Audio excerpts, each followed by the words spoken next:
잠시 뒤 조여셉 목사와 함께하는 구속사 이야기가 방송됩니다.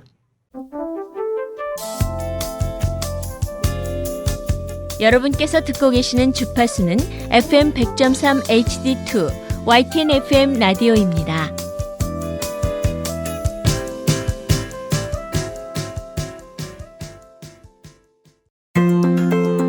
성경을 관통하는 성경 구속사 아카데미가 3월 20일에 개강합니다. 성경 구속사 아카데미는 3월 20일부터 매주 월요일 저녁 7시 30분 늘푸른 동산교에서 열리고 교육기간은 8주입니다. 성경 전체를 관통하는 구속사의 맥을 잡아드립니다. 목회자와 신학생 그리고 성경을 깊이 알기 원하는 일반 성도를 위한 성경 구속사 아카데미 오픈합니다. 성경 구속사 아카데미는 하나님의 구속 역사의 거대한 물줄기를 한눈으로 통찰할 수 있는 안목과 한 차원 더 높은 영적 성숙으로 나갈 수 있도록 가이드해 드립니다.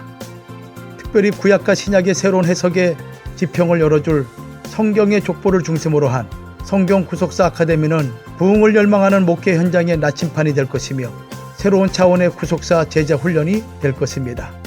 수강료는 50불이며 교재는 무료로 제공합니다. 성경 구속사 아카데미에 대한 문의는 늘푸른 동산교회 310-740-2129 562-484-4674입니다.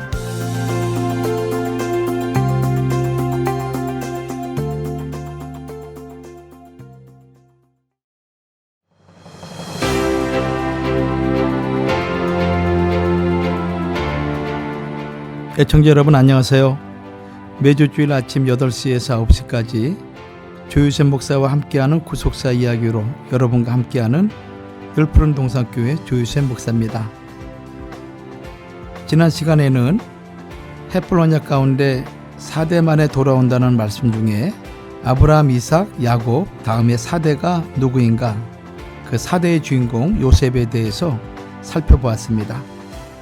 그리고 세겜의 장사됨으로 4대 만에 돌아온다는 약속이 햇불 언약 이후 692년 만에 성취된 것을 확인했습니다. 오늘부터는 햇불 언약 이후에 이스라엘 백성이 가나안 땅에 들어가기까지 햇불 언약의 성취의 이야기, 특히 출애굽과 광야 40년의 노정 그리고 가나안 정복 과정을 통하여 하나님께서 약속하신 햇불 언약의 구체적인 성취 과정을 살펴보도록 하겠습니다. 오늘 본문 말씀은 민수기 33장 1절과 2절에 나온 말씀입니다. 제가 봉독해 드리면은 이스라엘 자손이 모세와 아론의 관할 하에 그 항오대로 애굽 땅에서 나오던 때의 노정이 이러하니라. 모세가 여호와의 명대로 그 노정을 따라 그 진행한 것을 기록하였으니 그 진행한 대로 그 노정은 이러하니라. 아멘. 야곱은 햇불 언약이 성취된 지 2006년째인 주전 1876년 그의 가족 70명을 이끌고 애굽으로 이주하였습니다. 이때 애굽의 국무총리였던 요셉의 나이는 40세이었고 야곱의 나이가 130세였습니다. 하나님께서는 이스라엘 백성이 애굽에서 400년 동안 이방에 객이되어 그들을 섬기며 괴롭힘을 당하게 하시다가 마침내 주전 1446년 출애굽의 대역사를 단행하셨습니다. 그리고 광야에서 40년 동안 가나안 땅에 있는 길갈을 포함하여 42번 진을 치고 마침내 가나안 땅에 들어가게 하셨습니다. 사도행전 7장 38절 말씀 보면은 성령 충만한 스데반이 순교 직전에 설교를 하게 됩니다. 이때 스데반은 광야 노정 이스라엘 백성의 그 모든 총회를 광야 교회라고 표현함으로써 광야에서 유리하던 이스라엘 백성의 모임이 바로 신약시대 교회의 예표임을 시사하고 있습니다. 광야 생활을 통하여 이스라엘 백성은 원망과 불신에 대한 징계를 받으며 가나안을 소유할 수 있는 경건하고 거룩한 백성이 되기 위한 강한 연단을 받게 됩니다. 그 모든 과정은 바로 오늘날 성도들이 천국 백성이 되기 위한 신앙의 노정을 그대로 보여주는 것이라 할 수가 있습니다.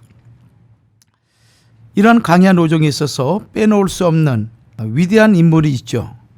그것은 광야의 아버지라 할 수 있는 모세라는 인물인 것입니다. 모세의 등장의 배경을 우리가 살펴볼 필요가 있죠. 하나님께서는 애굽으로 이주한 이스라엘 가족 70명을 애굽 온 땅에 가득하고 강대하게 번성시키셨습니다. 창세기 47장 27절 말씀 보면은 이스라엘 족속이 애굽 고센 땅에 거하며 거기서 산업을 얻고 생육하며 번성하였더라. 이 말씀은 이미 아브라함을 부르실 때에 하나님께서 아브라함에게 거듭하셨던 약속이었습니다. 또한 야곱에게도 반복하신 약속의 성취인 것입니다. 창세기 12장 2절 말씀이나 13장 16절 말씀, 또 15장 5절 말씀, 창세기 22장 17절 말씀이나 32장 12절 말씀, 46장 3절과 48장 16절 말씀에 기록되어 있습니다. 출애굽기 1장 7절 말씀 보면은 이스라엘 자손은 생육이 중다하고 번식하고 창성하고 심히 강대하여 온 땅에 가득하게 되었더라. 이 말씀을 표준 세번역에는 이렇게 기록하고 있습니다. 그러나 이스라엘 자손은 자녀를 많이 낳고 번성하여 그 수가 불어나고 세력도 커졌으며 마침내 그 땅에 가득 퍼졌다. 출애굽기 1장 7절에서 이스라엘 백성이 기하급수적으로 불어나고 있음을 5번에 걸쳐서 연이어 강조하고 있습니다. 그 단어가 무엇인가 하면은 첫째는 중다하고, 두 번째는 번식하고, 세 번째는 창성하고, 네 번째는 심히 강대하여, 그리고 마지막 5번째는 가득하게 되었더라라고 강조하고 있는 것이죠. 여기 중다하고라는 이 단어는 히브리어 파라라는 단어를 씁니다. 파라.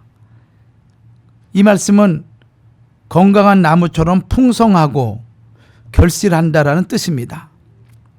창세기 1장 28절에 생육하고와 같은 단어인 것입니다.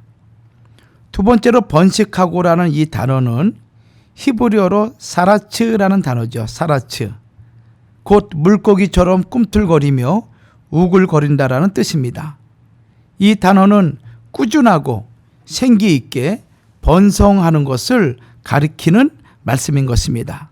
역시 창세기 1장 20절에 기록되어 있죠. 세 번째는 창성하고, 이 단어는 히브리어로 라바라는 단어를 씁니다. 라바. 곧 기하급수적으로 늘다라는 뜻입니다.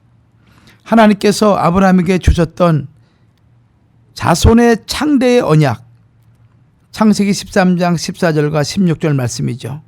또 15장 5절에 기록된 말씀입니다.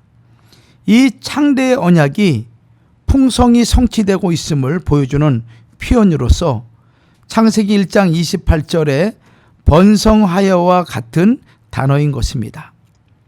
네 번째는 강대하여. 이 단어는 히브리어로 아참이란 단어입니다. 아참. 이 단어는 곧 측량할 수 없을 만큼 강해졌다라는 뜻을 가지고 있습니다. 마지막 5번째 가득하게 되었더라라는 이 단어는 히브리어로 말레라는 단어입니다. 말레. 이것은 충만하게 채워지다 라는 뜻입니다. 역시 창세기 1장 28절에 충만하라와 같은 단어인 것입니다. 이것은 고센 땅이 더 이상 일상적인 주거가 불편할 만큼 포화 상태가 되었다라는 것을 말씀하고 있는 것이죠. 이는 하나님께서 그들을 새로운 땅 가나안으로 인도하실 때가 되었음을 암시하고 있는 그런 말씀인 것입니다.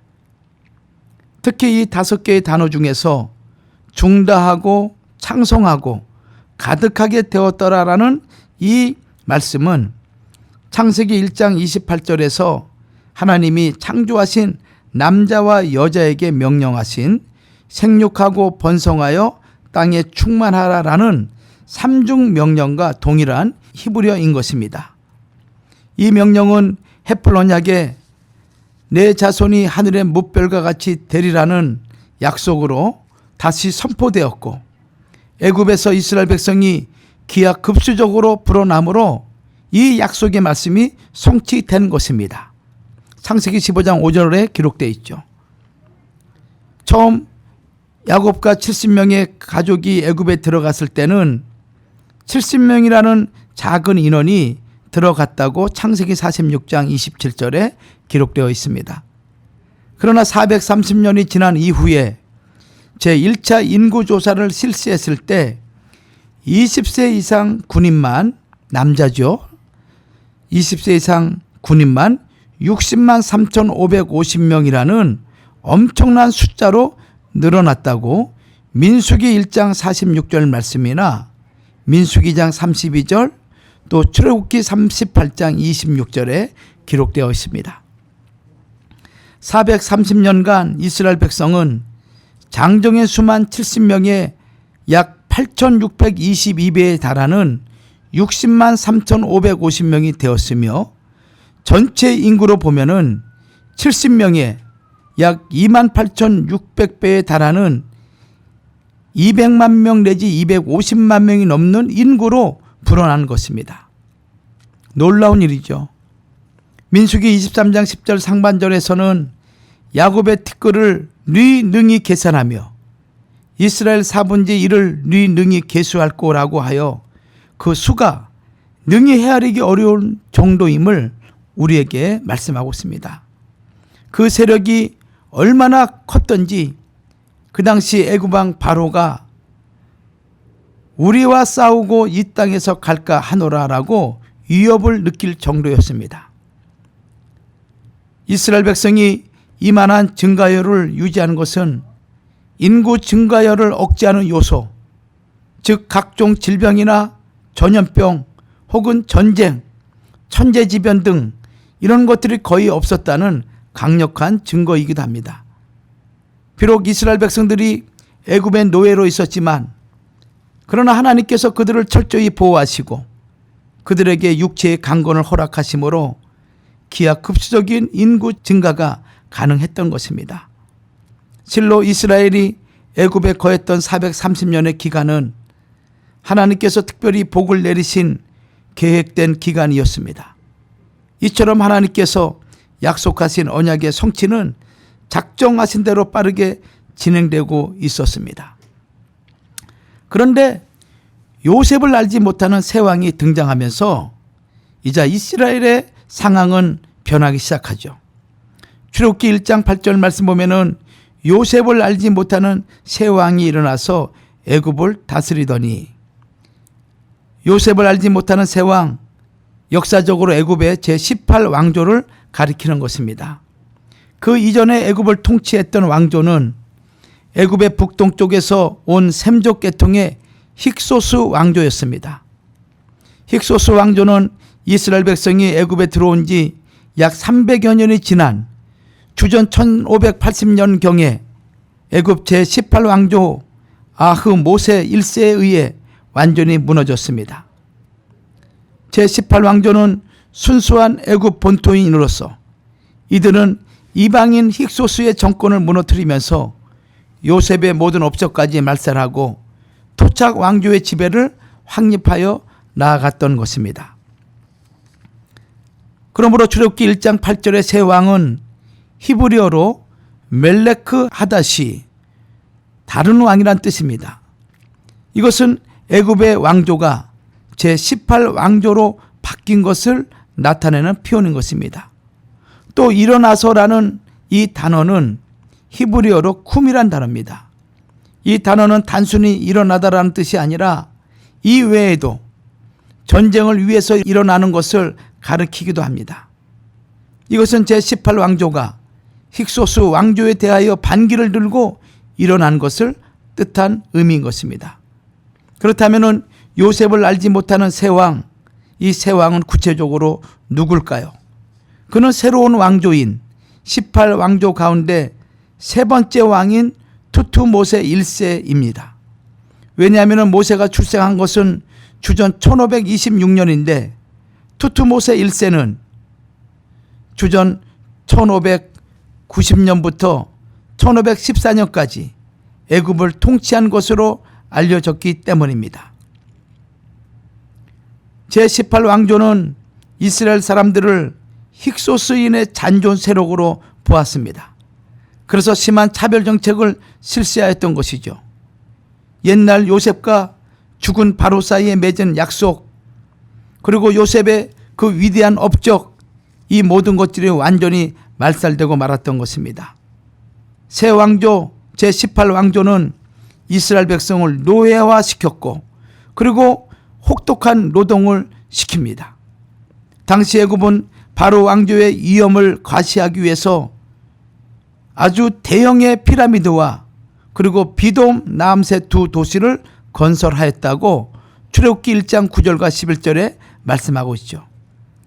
이를 위해서 본래 조상 대대로 가축대를 이끄는 유목민이었던 이스라엘 백성을 동원하였고, 그들은 채찍에 맞으며 흙 이기기와 벽돌 굽기, 또 돌을 끌어오고 수로를 파는 등 강제 노동에 시달려야만 했습니다. 이스라엘 백성이 받은 탄압과 그 고역은 참으로 견디기 힘든 고통이었습니다.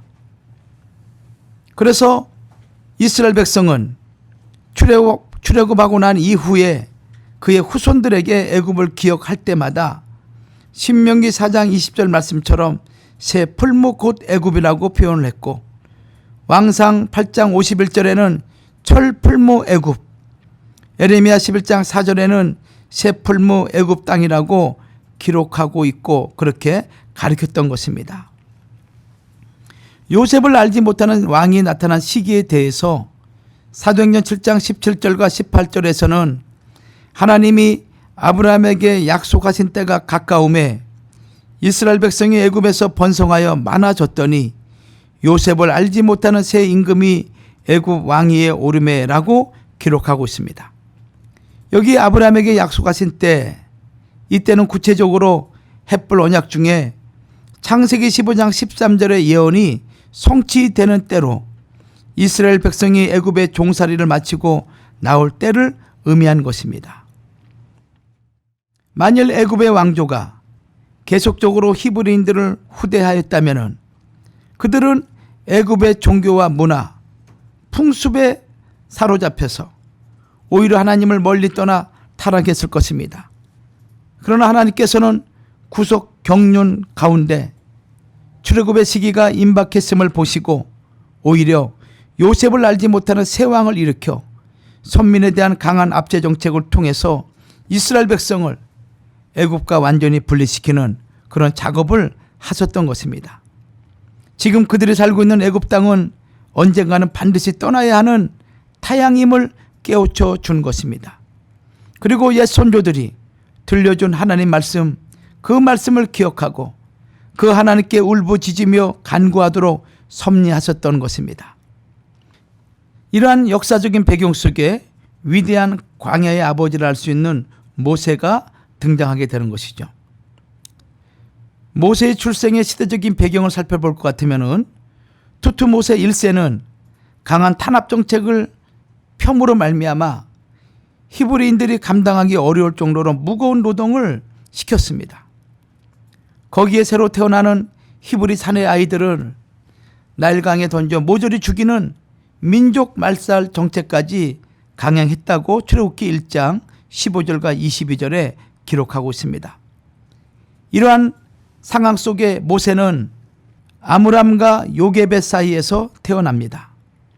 모세의 어머니 요게벳은 느이지파의 계열의 딸로서 매우 경건한 가정에서 태어난 여인이었으며 모세의 아버지 아므람도 느이 족속이었다고 출애굽기 2장 1절 말씀이나 6장 20절, 또 민수기 26장 57절과 59절에 기록하고 있습니다. 모세의 부모는 모세를 석 달 동안 숨겨서 키웠습니다. 그러나 더 이상 숨길 수가 없게 되자 갈대 상자에 모세를 넣고 역청과 나무진을 칠해서 하숫과 갈대 사이에 두었습니다. 근데 이 갈대 상자를 바로의 딸이 발견하게 되었고 건짐을 받게 되죠. 출애굽기 2장 5절과 6절 말씀입니다. 그래서 모세의 이름이 물에서 건져낸다, 물에서 건져낸 아이라는 뜻을 가지고 있는 것이 모세라는 이름인 것입니다. 모세를 나일강에서 건져낸 이 바로의 딸은 바로 투투모세 1세의 딸인 하첵수트로서 투투모세 2세와 결혼하게 됩니다. 그런데 이 투투모세 2세가 요절하게 되죠. 그 후에 투투모세 2세의 서자였던 투투모세 3세가 어린 나이로 왕위에 오르게 되고, 그리고 하첵수트는 투투모세 3세를 섭정하다가 자신이 바로의 자리에 올라 22년간 통치하게 됩니다. 출애굽기 2장 2절 말씀 보면은 모세가 태어났을 때 그의 어머니 요게벳이 이렇게 말씀하고 있습니다. 그 여자가 잉태하여 아들을 낳아 그 준수함을 보고 그를 석 달을 숨겼더니라고 기록하고 있습니다. 모세의 부모는 애굽의 혹독한 노예 생활 중에서도 신앙의 등불을 꺼뜨리지 않고 모세에게 여호와의 신앙을 전수하였습니다. 이 전수하게 된 배경이 출애굽기 2장 2절에 그 준수함을 보았다라는 이 말씀을 통해서 우리는 발견할 수 있죠. 아므람과 요게벳은 모세의 준수함을 보았습니다. 여기 준수는 한자로 준걸 준자, 또 빼어날 숫자, 그 뜻은 재주나 슬기나 풍채 등이 뛰어나다라는 뜻을 가지고 있는 것입니다. 히브리어는 토브라는 단어를 쓰죠. 토브. 하나님 보시기에 좋은 것입니다. 우리가 창세기 1장에서 2장까지 말씀 보면은 첫째 날부터 여섯째 날까지 창조하실 때마다 하나님께서 말씀하신 것이 하나님이 보시기에 좋았더라라는 말씀이 반복되죠. 하나님 보시기에 좋았더라라는 이 단어가 히브리어로 토브인 것입니다. 아름답다, 좋다라는 뜻인 것입니다. 그래서 사도행전 7장 20절에 아기 모세에 대해서 하나님 보시기에 아름다운지라 라고 이렇게 말씀하고 있는 것입니다. 모세의 아버지 아므람과 그의 어머니 요게벳이 모세의 준수함을 보았다는 것은 이 두 부모가 하나님의 눈으로 자식을 보았다는 것입니다. 하나님의 눈을 가졌기에 모세 속에 감추인 하나님의 경륜을 발견하게 되었고, 그 순간 바로의 어명이 얼마나 무서운 명령입니까? 그 명령을 무서워하지 않고 담대하게 석 달 동안이나 숨길 수가 있었던 것입니다.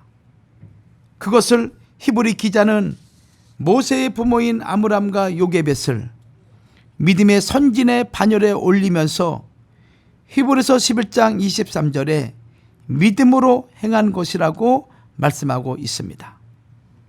오늘날 우리 자녀들을 바라볼 때 세상의 시각이 아닌 하나님의 시각으로 바라보면서 믿음으로 키우고 신앙을 전수하는 대물림을 소홀히 해서는 안 될 것입니다. 애청자 여러분, 오늘 우리 가정에 있는 우리의 자녀들, 또 지금 새롭게 태어나는 우리 아이들, 그 아이들을 믿음의 시각으로, 하나님의 시각으로 그 모습에 숨겨져 있는 준수함을 믿음으로 볼 수만 있다면 우리 아이들, 우리의 자녀들이 모세와 같이 위대한 하나님의 지도자로 쓰임받을 줄 믿습니다. 잠시 있다가 돌아오겠습니다.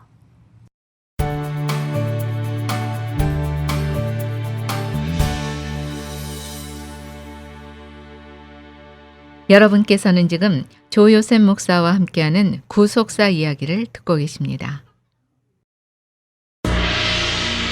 제중한의원이 아로마센터 1층으로 새롭게 단장하며 확장 이전을 하였습니다. 한국에서의 명성 그대로 한약 잘 짓는 현대판 대장금이 진료하는 제중한의원. 각종 통증, 중풍, 비만, 무인과 질환에 특효가 있습니다. LA 유일 금친한의원 제중한의원. 일반 건강보험, 오바마 보험, 교통, 상해보험, 메디케어, HMO도 취급합니다. 윌셔와 세라너 213-263-2803, 213-263-2803, 제중한의원. 미국에서 비즈니스를 하고 계신가요? 상법 관련 모든 것을 해결해 드립니다. 사업체 설립과 운영을 하면서 생기는 크고 작은 문제들과 놓치기 쉬운 지식재산권까지 그동안 몰라서 간과했던 문제들을 레거시 프로로우의 전문가와 직접 상담하세요. 가족처럼 도와드리는 레거시 프로로우가 여러분의 성공적인 비즈니스 서포터가 되어드립니다. 레거시 프로로우 213-382-8051 213-382-8051 사랑하는 나의 아가, 네가 태어난 이후 참 많은 것들이 변했단다. 아빠는 오늘도 널 위해 더 열심히 일하고, 엄마는 네가 행복할 수 있는 일이라면 무엇이든 할 수 있는 용감한 사람이 됐어. 그리고 우리 가족의 건강을 최고로 생각하게 됐단다. 환하게 웃는 오늘처럼 늘 건강하고 밝게 자라주기를 바래. 깨끗한 물과 순수한 얼음, 엄마의 마음을 닮은 청호 나이스의 노력은 오늘도 계속됩니다. 가족을 위한 선택, 청호 나이스. 방금 상사와 통화를 했는데 제 일이 줄어들 거라고 하더라고요. 그러다 제가 직장을 잃으면 제 건강보험도 다시 들어야 하잖아요. 코브라를 찾아봤지만 가격이 너무 높았어요. 그러다 커버드 캘리포니아를 통해 저와 같은 처지에 놓인 사람들이 특별 가입을 할 수 있다는 사실을 알고 참 마음이 놓이더군요. 비슷한 사연이 있으시다면 커버드 캘리포니아가 당신에게 적합한 건강보험을 안내해드리겠습니다. 인지도 있는 건강보험을 선택할 수 있으실 뿐만 아니라 보조금 혜택도 받으실 수 있습니다. 특별가입 기간이 종료되기 전에 가입 자격을 알아보시고 무료 가입 안내를 받으시려면 coveredca.com에서 지역건강보험 전문가를 찾아보시거나 지금 1800-738-9116으로 전화주세요. 건강만이 아닌 인생을 돌보십시오. 호텔급 요리에 25년이 넘는 경력과 역사, 새롭게 단장한 넓은 홀과 프라이빗 룸이 준비되어 있는 신북경으로 여러분을 초대합니다. 살아있는 게와 랍스터 요리, 그리고 담백하고 깔끔한 한국식 중화 요리를 맛보실 수 있는 유일한 장소입니다. 품격 높은 여러분에게 걸맞는 분위기와 요리는 신북경에서 찾아보실 수 있습니다. 고급스러운 곳에서 수준 높은 최고의 요리를 선보이는 신북경은 LA 한인타운, 올림픽과 킹슬리에 있습니다. 예약 문의 213-381-3003. 인생은 끊임없이 변화합니다. 인생은 탄생과 죽음, 건강과 질병 같은 이 모든 것이 사랑이며 슬픔이 되기도 합니다. 그것이 바로 커버드 캘리포니아가 특별 가입을 제공해드리는 이유입니다. 건강보험 상실, 결혼, 새집으로의 이사, 임신 또는 영주권 취득처럼 일상생활의 변화들을 대처하기 위한 것입니다. 커버드 캘리포니아를 통해서 인지도 있는 회사의 건강보험 플랜을 고르실 수 있습니다. 게다가 보조금 혜택도 함께 받으실 수 있습니다. 특별 가입 기간이 종료되기 전에 가입 자격을 알아보시고 무료 가입 안내를 받으시려면 coveredca.com에서 지역건강보험 전문가를 찾아보시거나 지금 1800-738-9116으로 전화주세요. 건강만이 아닌 인생을 돌보십시오.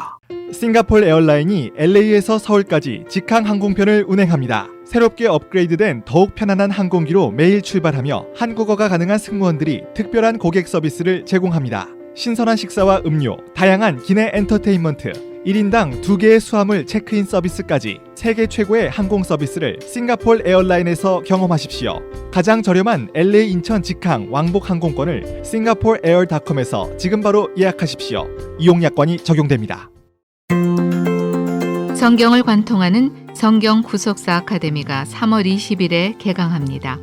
성경 구속사 아카데미는 3월 20일부터 매주 월요일 저녁 7시 30분 늘 푸른 동산교에서 열리고 교육기간은 8주입니다. 성경 전체를 관통하는 구속사의 맥을 잡아드립니다. 목회자와 신학생 그리고 성경을 깊이 알기 원하는 일반 성도를 위한 성경 구속사 아카데미 오픈합니다. 성경 구속사 아카데미는 하나님의 구속 역사의 거대한 물줄기를 한눈으로 통찰할 수 있는 안목과 한 차원 더 높은 영적 성숙으로 나갈 수 있도록 가이드해 드립니다. 특별히 구약과 신약의 새로운 해석의 지평을 열어줄 성경의 족보를 중심으로 한 성경 구속사 아카데미는 부흥을 열망하는 목회 현장의 나침판이 될 것이며 새로운 차원의 구속사 제자 훈련이 될 것입니다. 수강료는 50불이며 교재는 무료로 제공합니다. 성경 구속사 아카데미에 대한 문의는 늘 푸른 동산교회 310-740-2129 562-484-4674입니다.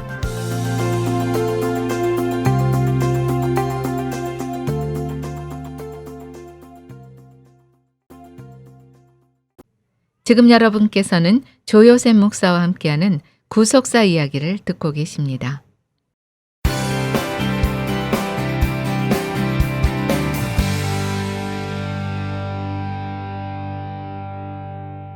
조금 전에 모세가 태어난 배경에 대해서 우리가 살펴봤습니다. 모세가 이제 그 지도자로서 준비를 받게 되는데, 이거와 관련해서 사도행전 7장 22절에는 모세가 애굽 사람의 학수를 다 배워 그 말과 행사가 능하더라라고 기록하고 있습니다. 모세의 부모가 모세를 갈상자에 담아 나일강 갈대 사이에 두었을 때 바로의 딸이 목욕하러 왔다가 모세를 발견하고 데려다가 아들로 키우기 시작을 했습니다. 근데 놀라운 하나님의 섭리가 역사하죠. 모세의 유모가 된 친어머니 요게벳은 모세를 오직 하나님의 율례와 법도를 따라 신앙으로 양육합니다. 그리고 그의 민족적인 뿌리가 히브리인이라는 강한 선민의식을 심어주게 됩니다. 비록 그는 노예 출신임에도 불구하고 애굽의 왕자로서 동등한 대우를 받게 되고, 또 그 당시 애굽 사람의 최고 학문과 기술, 군사, 건축, 종교에 관한 교육을 받게 되면서 사도행전 7장 22절에는 모세를 가리켜 그 말과 행사가 능한 지도자로서의 자질을 갖추어 나갔다고 말씀하고 있습니다. 모세는 비록 막강한 권력을 가진 바로의 공주 하첵수트의 양아들로 성장하였으나 애굽인들에게는 여전히 이방인일 수밖에 없었습니다. 지위가 높아지고 권력이 강해질수록 모세의 마음속에는 자기 민족의 미래에 대한 걱정과 고뇌가 나날이 커졌을 것입니다. 그는 장년이 되면서 언젠가는 자신이 히브리 민족을 애굽의 노예 생활로부터 해방시켜 구원해야 할 지도자라고 자각했던 것 같습니다. 이러한 모세의 생각은 출애굽기 2장 11절 말씀에 모세가 장성한 후에 한 번은 자기 형제들에게 나가서 그 고역함을 보더니 라는 말씀과 또 사도행전 7장 23절과 25절 말씀을 보면은 나이 40이 되매 그 형제 이스라엘 자손을 돌아볼 생각이 나더니 저는 그 형제들이 하나님께서 자기의 손을 빌어 구원하여 주시는 것을 깨달으리라 라고 생각하였으나 라고 말씀하는 것을 볼 때 노예 생활하는 자신의 민족을 구원하고자 하는 그런 생각이 분명히 깃들어 있음을 발견할 수가 있습니다. 모세가 고역에 시달리던 이스라엘 백성을 가리켜서 출애굽기 2장 11절에는 자기 형제, 또 출애굽기 2장 13절에는 동포라고 불렀던 것만 보아도 이스라엘 민족을 구원하고자 하는 강한 의지를 가지고 있었음을 알 수가 있습니다. 모세가 고난받는 자기 동족에 대한 사랑을 가지게 된 것은 그가 자신의 친모이자 유모였던 요게벳의 품에서 젖을 먹으면서 하나님의 신앙을 배울 때부터였습니다. 그러다가 모세는 40이 되어서 본격적으로 동족을 구원하는 일을 시작하려 했던 것입니다. 모세는 40세에 애굽의 왕자 신분으로 민정 시찰을 하던 중에 히브리 노예가 원통한 일을 당하여 압제받는 것을 보았습니다. 압제받는이라는 이 단어는 헬라어로 카타포네오라는 단어입니다. 그 뜻은 심하게 얻어맞고 학대를 받아 해악으로 압제를 받다라는 뜻입니다. 고역만 해도 버거운데 심하게 두들겨 맞고 학대를 당한 것입니다. 이 광경을 모두 지켜보았고, 그리고 보다 못해 모세는 압제받은 이스라엘 백성을 괴롭힌 애굽 감독관을 살해합니다. 출애굽기 2장 11절과 12절 말씀이죠. 또 사도행전 7장 24절에 기록되어 있습니다. 모세는 이 행동을 통해 그 형제들이 하나님께서 자기의 손을 빌어, 모세의 손을 말씀하고 있는 거예요. 자기 손을 빌어 구원하여 주시는 것을 깨달으리라고 이렇게 생각을 했습니다. 근데 오히려 동족들의 밀고로 자기를 죽이려고 하는 바로 왕, 그 당시 투투모세 3세죠. 그의 낯을 피해 미디안 강야로 도피하는 신세가 되고 말았습니다. 모세가 바로의 공주의 아들이라 칭함을 거절할 수 있었던 것은 믿음으로 한 행동이었다고 히브리 11장 24절에 믿음으로 모세는 장성하여 바로의 공주의 아들이라 칭함을 거절하고 라고 기록하고 있는 것입니다. 그가 만일 바로의 공주의 아들로 계속 있기를 원했다면 모세 그는 애굽의 부귀 영화를 누리며 살았을 것입니다. 그러나 모세는 히브리서 11장 25절 말씀처럼 잠시 제약의 낙을 누리는 것을 깨닫고 자기 앞에 보장되어 있는 영광을 한순간에 버리게 됩니다. 그리고 더 나아가 하나님의 백성과 함께 고난받기를 더 좋아했다라고 기록하고 있는 것이죠. 히브리서 11장 26절에서는 모세가 애굽 궁정을 떠나 완악한 백성들과 함께 받은 고난을 그리스도께서 당한 능욕으로 해석하고 있는 것입니다. 우리는 잠시 누리는 제약의 낙, 이 낙에 안주하기보다는 하나님 하늘 보좌로부터 주시는 하늘의 상을 바라볼 수 있어야 합니다. 히브리서 11장 6절 말씀 보면은 믿음이 없이는 기쁘시게 못하나니 하나님께 나아가는 자는 반드시 하나님의 계신 것과 하나님을 찾고 찾는 자들에게는 상 주시는 자이심을 믿어야 된다라는 말씀처럼 오직 하나님의 거룩한 백성들, 예수 그리스도의 거룩한 보혈로 적심을 당한 하나님의 백성들은 하늘의 상을 바라봐야만 된다는 것입니다. 세상이 비록 우리를 외면하고 세상이 비록 우리를 환영해 주지 않는다 할지라도 그리스도의 죽으심을 본받아 그의 남은 고난을 내 몸에 채우는 그런 믿음의 사람들이 되시기를 주의 이름으로 축원합니다.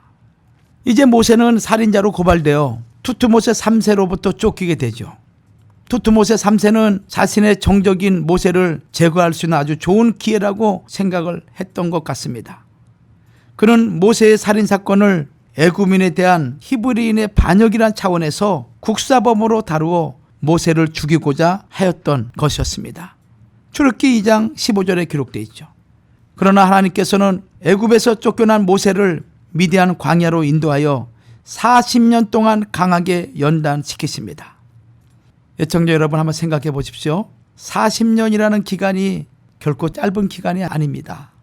1년 또는 2년, 3년, 4년이 아니라 40년 동안 광야에서 훈련시킨 모세, 그러기에 200만 내지 250만 명을 데리고 하나님의 약속하신 가나안 땅까지 인도할 수 있었던 건 아니겠습니까? 훈련이 길고 훈련이 강할수록 위대한 인물이 된다는 그 모습을 우리는 모세의 훈련을 통해서 발견할 수가 있습니다. 이러한 모세를 통한 하나님의 구속사적인 경륜은 장차 우리의 구속의 주가 되시는 예수 그리스도를 통한 인류 구속 섭리의 모형이었습니다. 신명기 18장 15절에서는 내 하나님 여호와께서 너희 중 내 형제 중에서 나와 같은 선지자 하나를 세워 너를 위하여 일으키시리니 너희는 그를 들을지니라 라고 말씀하셨습니다. 하나님께서는 일찍이 모세를 통하여 그와 같은 선지자 하나를 세우시고 곧 그리스도를 통하여 구원받는 일에 대하여 예언하셨던 것입니다. 하나님과 모세의 관계는 사람이 그 친구와 이야기함 같이 대면하여 말씀하실 정도로 아주 친밀하였다고 출애굽기 33장 11절이나 신명기 34장 10절 또 민수기 12장 8절에서는 그 친밀감을 더욱 강조하여 입과 입을 맞대고라고 말씀하셨다고 함으로써 모세가 전하는 말씀은 하나님께서 보증하실 만큼 정확하고 권위가 있었음을 보여주고 있습니다. 예수 그리스도는 이러한 모세보다 더 뛰어나고 더 탁월하시고 완전하신 분입니다. 동족들에게 배척당하여 쫓겨나는 모세의 모습은 훗날 동족들에게 배척을 당하시고 그들의 시기 때문에 십자가에 달려 돌아가시는 예수 그리스도의 모습을 보는 듯합니다. 마태복음 27장 18절 말씀이나 마가복음 15장 10절 말씀이죠. 이에 대하여 옥스퍼드 원어 성경 주석에서는 하나님은 인간들이 배척한 그 그리스도를 통해 인류 구속을 이루셨습니다. 즉 인간의 그리스도 배척을 도리어 당신의 인류 구속의 뜻을 이루시는 방편으로 사용하신 것입니다라고 기록하고 있습니다. 사람들은 무지하여 예수 그리스도를 핍박하였지만 그럼에도 불구하고 하나님께서는 십자가에서 인류 구속의 원대한 뜻을 온전히 이루시고 승리하셨던 것입니다. 그 선택된 자들을 구원하시기 위해서 만세전부터 절대 예정하신 예수 그리스도의 십자가를 통한 하나님의 구속 섭리, 그 어떤 세력도 막을 수가 없는 것입니다. 예수 그리스도께서는 3일 만에 사망 권세를 깨뜨리시고 부활하심으로 승리하셨고 또한 그를 따르는 성도들도 무슨 일을 만나든지 넉넉하게 승리할 것이라고 로마서 8장 35절과 39절에 기록되어 있습니다. 누가 우리를 그리스도의 사랑에서 끊으리요. 환난이나 곤고나 핍박이나 기근이나 적신이나 위험이나 칼이랴. 기록된 바 우리가 종일 주를 위하여 죽임을 당케 되며 도살할 양같이 여김을 받았나이다 함과 같으니라. 그러나 이 모든 일에 우리를 사랑하시는 이로 말미암아 우리가 넉넉히 이기느니라. 내가 확신하노니 사망이나 생명이나 천사들이나 권세자들이나 현재 일이나 장래 일이나 능력이나 높음이나 깊음이나 다른 아무 피조물이라도 우리를 우리 주 그리스도 예수 안에 있는 하나님의 사랑에서 끊을 수 없으리라. 할렐루야. 그렇습니다. 예수의 피로 적심을 받은 거룩한 성도들, 이 땅에 그 어떠한 권세, 그것이 사망이라 할지라도 우리를 우리 하나님의 사랑과 예수 그리스도의 사랑에서 끊을 수가 없는 것입니다. 그러므로 믿음의 성도들 힘을 내고 어려운 세상에서 고난과 역경이 있다 할지라도 소망의 하나님을 바라보면서 날마다 승리하시고 이기시는 귀한 믿음의 성도들이 되기를 다시 한번 주의 이름으로 축원합니다. 이 모세를 죽이려고 했던 포악한 애굽왕 투투모세 3세가 출애굽기 2장 23절 말씀 보면 죽게 됩니다. 그 이후에 아멘호텝 2세가 왕위에 오르게 되죠. 이것은 이제 하나님께서 아브라함과 헷볼 언약을 통해 약속하신 출애굽의 때가 눈앞에 임박된 것을 의미하는 것입니다. 하나님께서는 미디안 광야에서 40년 동안 연단받은 모세를 출애굽기 3장 1절과 10절 말씀이나 사도행전 7장 30절과 34절 말씀 보면은 호렙산에서 부르십니다. 이 호렙산 어떤 곳입니까? 그 산은 건조하여 바짝 마른 땅입니다. 떨기나무와 같이 건조한 지역에서 자생하는 그런 나무들만이 있는 그런 메마른 땅이죠. 그 산은 건조하여 바짝 마른 땅입니다. 마치 애굽에 끌려와서 400년 동안 종살이하면서 학대받으며 고역하고 괴로운 생활을 하고 있는 나약한 이스라엘 민족을 나타내는 그런 모습이기도 합니다. 이 떨기나무에 불이 붙었습니다. 이스라엘 백성이 애굽에서 풀무불같이 뜨거운 고난 가운데 있음을 상징하는 말씀이죠.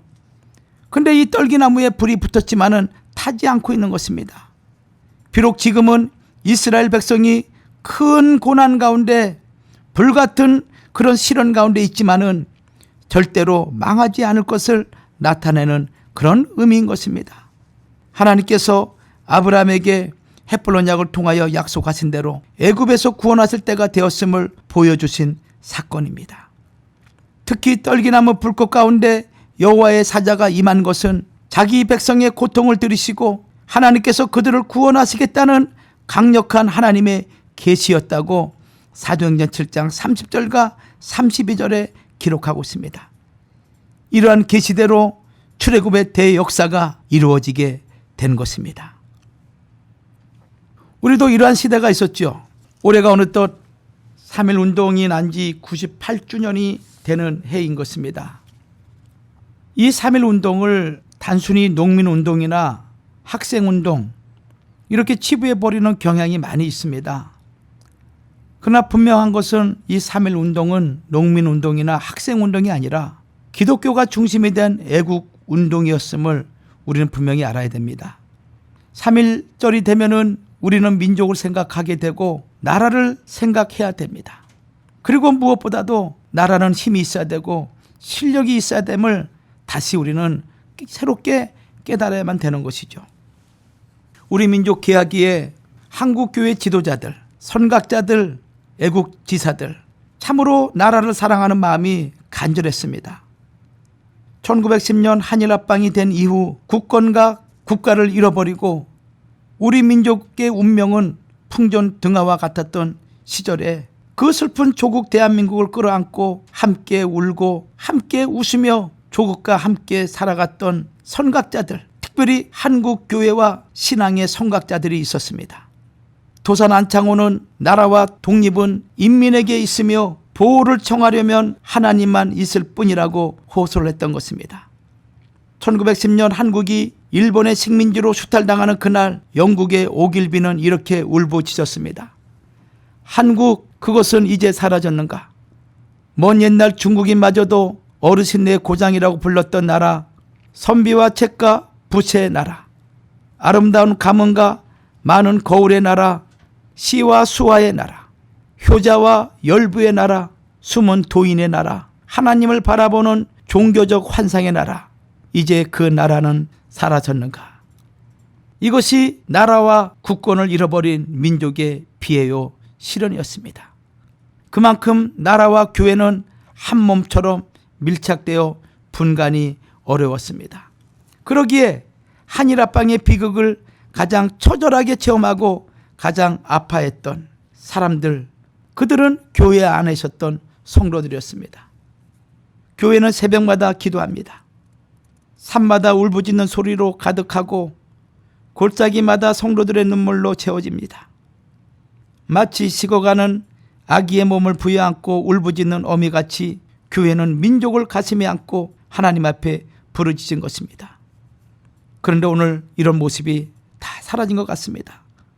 당시 한국인들에게는 기독교인이 된다는 것은 곧 애국자가 된다는 것을 의미합니다. 1919년 3.1운동, 그 당시 우리 조선의 인구는 1700만 명이었습니다. 그러나 기독교인들은 22만 명이었죠. 전체 인구의 1.5% 정도였습니다. 그러나 이 1.5%가 한국을 변화시킨 것입니다. 신앙의 근본 뿌리에서 솟아나는 민족의식은 막아낼 수가 없었고, 이러한 배경이 3.1운동으로 승화된 것입니다. 6당 체남선은 그가 초안한 독립선언서에 조선이 독립국임과 조선인의 자주민임을 세계 만방과 자손 만대에 고하여 민족 자존의 정당한 권리를 회복하는 데 그 목적이 있다라고 외쳤습니다.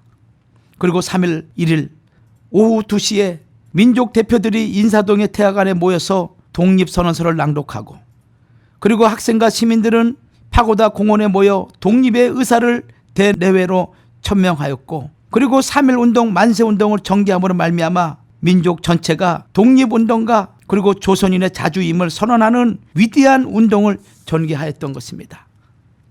한국 기독교사 연구에 앞장섰던 김양선 목사는 서울 평양을 중심으로 해 모든 지역의 제1의 만세 시위처가 모든 교회가 중심이 되었고, 그 뒤를 이어 전국적으로 번진 만세 시위 역시 대부분 교회를 중심으로 일어났다라고 기록하고 있습니다. 그리고 3.1운동 이후로 가장 핍박을 받은 그곳이 교회였습니다. 이는 교회가 이 운동에 영감과 동력을 부여하는 배후의 세력으로 간주되었기 때문에 그러한 것입니다. 애청자 여러분, 우리는 98년 전에 3.1운동을 생각하면서 우리 조국의 현실을 놓고 우리는 기도를 돼야 됩니다. 조국은 촛불 세력과 태극기 세력으로 절단나기 일보 직전에 그런 상황으로 와 있습니다. 특별히 사랑하는 하나님의 핏값으로 세운 교회들이 조국의 아픔과 민족의 고난을 짊어지고 앞섰던 선각자들이 산과 골짜기에서 울부짖으며 기도했던 것 같이 우리 하나님 앞에 우리 민족이 하나가 되도록 기도하는 것, 이것이 하나님 앞에 상달될 때 비록 갈라진, 그리고 정치와 경제적으로 그리고 서로 합할 수 없는 그런 지경이라 할지라도 하나님의 섭리와 경륜으로 반드시 하나님께서 회복시켜 줄 줄 믿습니다. 우리 민족이 살아가는 방법은 믿는 성도들의 기도뿐인 것입니다. 그리고 믿는 성도들이 가슴으로 민족을 부여안고 하나님께 부르짖을 때 인간의 힘으로는 할 수 없는 것, 사람의 힘으로는 할 수 없는 것, 능치 못함이 없는 그 하나님이 반드시 해결해 줄 줄 믿습니다. 오늘 우리는 이러한 민족을 부여안고 기도하는 우리 모든 애청자가 되기를 주의 이름으로 축원합니다. 그렇다면 왜 이렇게 교회가 중심이 되었을까요?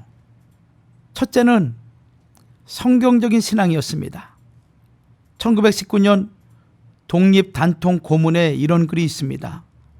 아, 존귀한 독립단 제국이여, 어떠한 일이든지 일본인을 모욕하지 말고 돌을 던지지 말며 주먹으로 치지 말라. 이는 야만인이 하는 바니 독립의 주의를 손해할 뿐인즉 각각 주의할지며, 신도는 매일 삼시에 기도하되 일요일은 금식하며 매일 성경을 읽되 월요일은 이사야 10장, 화요일은 에레미야 12장, 수요일은 신명기 28장, 목요일은 아가서 5장, 금요일은 이사야 59장, 토요일은 로마서 8장을 순환하여 읽을 것이라. 위대한 성경적 신앙이 3일 운동의 근원적인 셈이요 힘이었다는 것을 우리에게 보여주는 내용인 것입니다.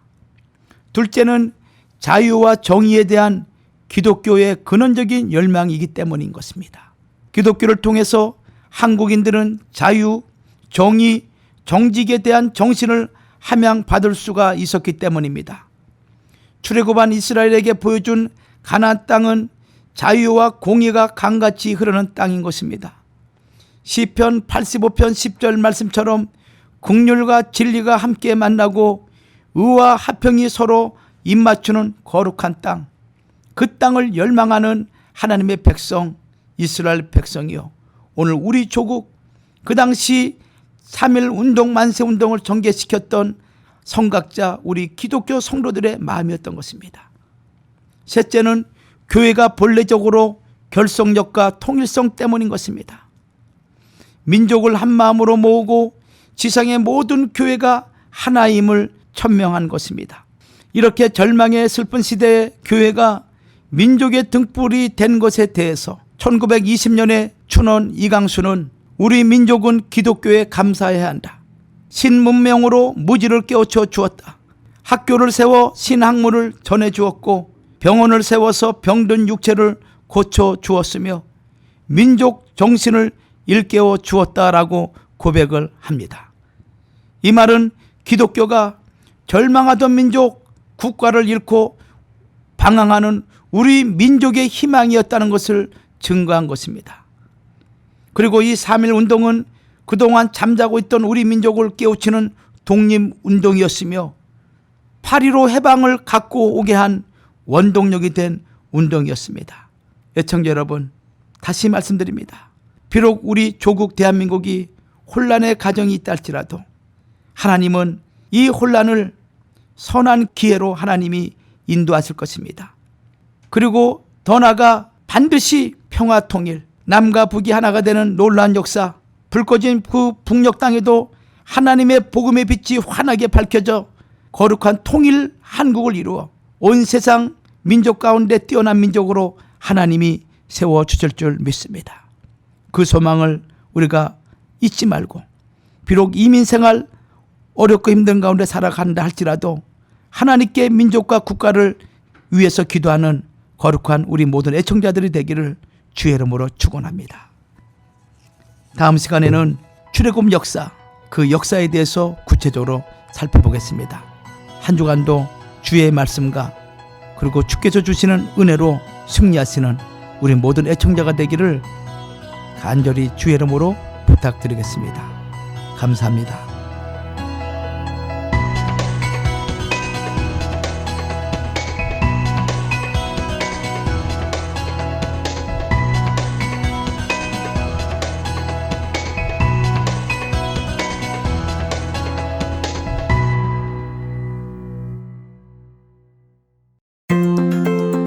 성경을 관통하는 성경 구속사 아카데미가 3월 20일에 개강합니다. 성경 구속사 아카데미는 3월 20일부터 매주 월요일 저녁 7시 30분 늘 푸른 동산교에서 열리고 교육기간은 8주입니다. 성경 전체를 관통하는 구속사의 맥을 잡아드립니다. 목회자와 신학생, 그리고 성경을 깊이 알기 원하는 일반 성도를 위한 성경 구속사 아카데미 오픈합니다. 성경 구속사 아카데미는 하나님의 구속 역사의 거대한 물줄기를 한눈으로 통찰할 수 있는 안목과 한 차원 더 높은 영적 성숙으로 나갈 수 있도록 가이드해 드립니다. 특별히 구약과 신약의 새로운 해석의 지평을 열어줄 성경의 족보를 중심으로 한 성경 구속사 아카데미는 부흥을 열망하는 목회 현장의 나침판이 될 것이며 새로운 차원의 구속사 제자 훈련이 될 것입니다. 수강료는 50불이며 교재는 무료로 제공합니다. 성경 구속사 아카데미에 대한 문의는 늘 푸른 동산교회 310-740-2129 562-484-4674입니다.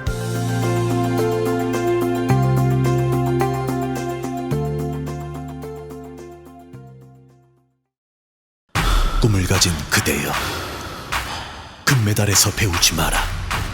고통에서 배워라. 기억하라.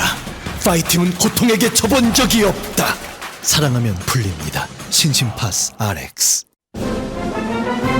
안녕하세요. 정재윤입니다. 제가 여러분께 중요한 정보를 알려드리려고요. 메디케어를 가지신 분들은 서울 메디컬 그룹과 계약된 보험회사에 가입하시면 최고의 혜택을 받으실 수 있습니다. 스캔, 블루크로스, 헬스넷, 유나이티드 헬스케어, 센트럴 헬스, 케어 퍼스트, 블루실드, 이지 초이스, 휴마나 보험 중 하나를 선택하시고 서울 메디컬 그룹과 주치의에게 진료를 받으십시오. 위내시경, 대장내시경, 초음파, CT 등 종합검진을 해드리며 이번 시에는 한국인을 위한 최고의 병원 한식이 제공되는 할리우드 장로병원에서 품격 높은 치료를 받으실 수 있습니다. 감사합니다. 한인 최고의 메디컬 그룹 서울 메디컬 그룹 213-480-7770 213-480-7770 한국인을 위한 최고의 병원 한식이 제공되는 할리우드 장로병원에서 품격 높고 편안한 치료를 받으십시오. 지금까지 할리우드 장로병원 협찬으로 전해드렸습니다. 감사합니다. 누나 미안. 어젯밤엔 일찍 잠들어서 전화 온지도 몰랐네. 기분 풀어요. 내가 진짜 사과할게. 이따 저녁 때 봐. 맛있는 거 먹으러 가자. 그의 사과를 받아주세요. 사랑이 필요한 순간은 부드러운 우리들의 수나리 사과. 목넘김이 부드러운 수나리 사과. 사과 과즙 첨가로 맛과 향이 더욱 좋아졌습니다. 수나리 사과 출시 롯데. 방금 상사와 통화를 했는데 제 일이 줄어들 거라고 하더라고요. 그러다 제가 직장을 잃으면 제 건강보험도 다시 들어야 하잖아요. 코브라를 찾아봤지만 가격이 너무 높았어요. 그러다 커버드 캘리포니아를 통해 저와 같은 처지에 놓인 사람들이 특별 가입을 할 수 있다는 사실을 알고 참 마음이 놓이더군요. 비슷한 사연이 있으시다면 커버드 캘리포니아가 당신에게 적합한 건강보험을 안내해드리겠습니다. 인지도 있는 건강보험을 선택할 수 있으실 뿐만 아니라 보조금 혜택도 받으실 수 있습니다. 특별가입 기간이 종료되기 전에 가입 자격을 알아보시고 무료 가입 안내를 받으시려면 coveredca.com에서 지역건강보험 전문가를 찾아보시거나 지금 1800-738-9116으로 전화주세요. 건강만이 아닌 인생을 돌보십시오. 전문인만을 추구하는 당신을 위해 신시스가 있습니다.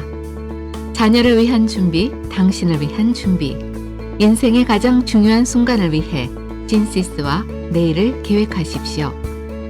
안전한 자산 관리, 스마트한 미래 설계. 신시스가 여러분과 함께합니다. 신시스 인슈런스 솔루션스 www.syncis.com입니다. 결혼식, 피로연, 돌잔치, 교회 행사, 골프 토너먼트, 각종 모임은 30년 전통의 낙원 캐터링. 최고의 서비스, 저렴한 가격으로 정성과 맛을 다하는 캐터링은 낙원 캐터링. 한번 맛보신 분들은 서비스에 놀라고 가격에 감동합니다.